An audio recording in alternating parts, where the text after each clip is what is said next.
नमस्कार, news pulse में आप सबों का स्वागत है।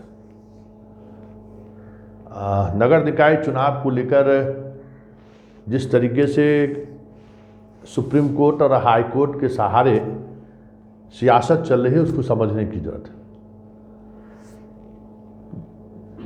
24 घंटे के अंदर सुप्रीम कोर्ट के आदेश की इस कॉपी में जो भूल हुई थी उसका सुधार हो जा रहा है। हाई कोर्ट में भी पैरेलल सुनवाई हो रही है। हालांकि हाई कोर्ट की सुनवाई 19 दिसंबर तक के लिए टाल दी गई है, मतलब 18 को चुनाव होगा। हाई कोर्ट फिलहाल उस मामले में दखल अंदाजी करने से इनकार कर दिया है। हालांकि वो दूसरा मसला था, कोई 6 महीने से ज़्यादा क्यों प्रशासनिक अधिकारी के जिम्मे नगर गए। उसको संवैधानिक प्रावधान है, किसी भी स्थिति में आप चुनाव कराइए। तो एक तरफ हाई कोर्ट कह रही है कि आप चुनाव क्यों नहीं करा रहे, सुप्रीम कोर्ट कह रही है कि आप आयोग का गठन करने का आधार क्या है, जबकि आज से इस आधार पर चुनाव बिहार में नहीं हो रहा है। बिहार में कई बार इस तरीके से चुनाव हो चुका है और उस चुनाव में कभी बीजेपी भी भागीदार रही है, कभी आरजेडी भी भागीदार रही है सरकार के साथ। लेकिन मोदी जी बड़ी बेचैन है, संजय जायसवाल भी बेचैन है। कह रहे हैं कि राज्य निर्वाचन आयोग पक्षपात कर रहा है, वो लोगों को चुनाव लड़ने से रोक रहा है। इस बीच में भी कुछ लोग चुनाव लड़ना चाहते हैं, उनको ये लोग रोक रहे हैं। राज्य निर्वाचन आयोग सरकार की तरह काम कर रहा है। भाई आप भी तो यही चाहते हो ना कि अति पिछड़ा को रिजर्वेशन मिले, तो 50% दायरे का जो है महिलाएं और अति पिछड़ा को रिजर्वेशन है। अगर उसमें कोई छेड़छाड़ की गई हो तो आप सवाल खड़ा कर सकते हो। तो ये स्पष्ट करिए ना कि आप चुनाव चाहते हैं कि नहीं चाहते हैं, या चुनाव को किसी तरीके से अरंगे लगाकर रोक लगाकर नीतीश को अति पिछड़ा विरोधी साबित करने की जो आप खेल खेल रहे हैं, उसको समझने की जरूरत है। जब चुनाव की घोषणा हो गई, आप यही चाह रहे थे, घोषणा हो गई, रिजर्वेशन पॉलिसी लागू हो गया। सुप्रीम कोर्ट 4 सप्ताह का समय जवाब मांगा है ना, वो 4 सप्ताह चुनाव के बाद आने वाला है।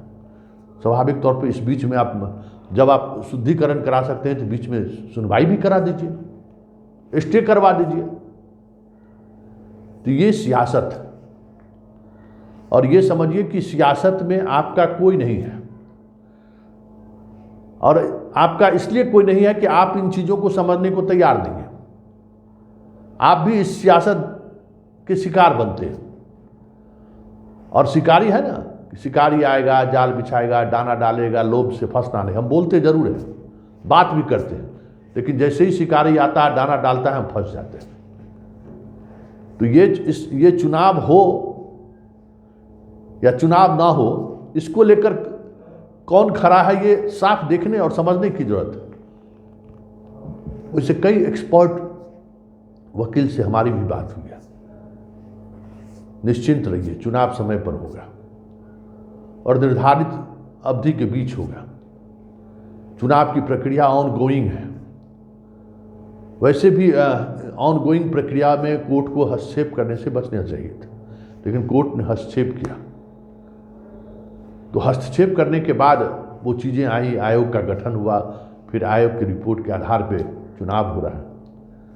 जरा मोदी जी बताएंगे कि मध्य प्रदेश और गुजरात में किस तरीके से आयोग का गठन हुआ था, और उस आयोग के गठन के बाद कितने दिनों के बाद चुनाव हुआ, महाराष्ट्र में क्या हुआ। तो ये सारी बातें जब डिबेट के बीच आएगा तब आपको समझ में आ जाएगा कि इस चुनाव को टालना कौन चाहता है। वैसे आप कुछ भी कहिए, आप सोचेंगे वही जो आप सोचना चाहते हैं। वैसे निश्चिंत रहिए, इस कानूनी पेचीदगी से या इस कानूनी दाव पेच में चुनाव टालने को लेकर जो भी खेल खेले जा रहे हैं, वो खेल फिलहाल सफल होता नहीं दिखाई दे रहा है। इसलिए जो भी खबरें चलाई जा रही हैं या जिस तरीके से खबरें दिखाने की कोशिश हो रही है कि बहुत अब बातें तब किसी भी समय सुप्रीम कोर्ट रोक लगा सकती है, ये सब चीज़ें ऐसे नहीं चलती हैं। एक प्रक्रिया है जिस प्रक्रिया के तहत ये सारी चीज़ें चलती हैं। आयोग का गठन नहीं करना है, आयोग का गठन पहले हो चुका है। उस आयोग के गठन के आधार पर रिपोर्ट सबमिट हो चुका है और उसी आधार पर चुनाव भी हो रहा है। तो ये चीज़ें हैं, इन चीज़ों को समझिए कि सियासत में आप कहाँ हैं, आपकी भागीदारी कहाँ है और आपके प्रति लोग ईमानदार कितने हैं। इस चुनाव में इसको लेकर जो बयानबाजी आ रही है, इससे बहुत सारी चीज़ें स्पष्ट हो गई।